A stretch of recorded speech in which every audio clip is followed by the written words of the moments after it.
বিয়ের জন্য কোন পেশার পাত্র? আপনি খুঁজে খুঁজে ভাইয়া, তুমি খুঁজে খুঁজে বিয়েটা করে ফেলবো। আচ্ছা, বিয়েটা করে ফেললে আপনারা খুশি? তাহলে বিয়েটা করে ফেলবো নাকি? তখন তো কোনো প্রশ্ন থাকবে না নাকি? সে জানি না ভাই, আমি তো বলেছি ইটালির ভেনিসে বিয়ে করবো। এখন দাওয়াত যদি আপনাদের ভিসা থেকে আপনারা যাবেন, আমি টিকিট করে দিব। বিয়ের জন্য কোন পেশার পাত্র?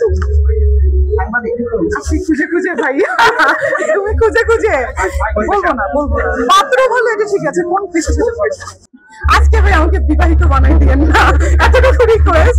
নেকলেসটা হচ্ছে রুবির, প্রাইস বলবো না, রুবি অ্যান্ড গোল্ডের। আপনারা জেনে নেন, অনেক হতে পারে অনেক। তো মনে হলো যে একটু ডিফারেন্ট লুক নিয়ে যাই, একটু শাড়ি পরলে কেমন লাগে। আর শাড়ি ভালো লাগে আমার, কিন্তু আমি একটু আনকমফোর্টেবল ফিল করি শাড়ি পরলে। বাট মনে হচ্ছে শাড়ি পরা উচিত না। আজকে ভাই আমাকে বিবাহিত বানাই দিয়েন না, এতটুকু রিকোয়েস্ট। এতদিন বলেছেন বিয়ে নিয়ে সাসপেন্স, এখন আবার বলি না যে বিয়ে করে এসেছি। আর আরেকটা জিনিস, যে বিয়ে করি নাই সেটা কিন্তু কেউ এখনো জানে না। বিয়ে করতেও পারি, আবার নাও পারি, সাসপেন্সে থাক।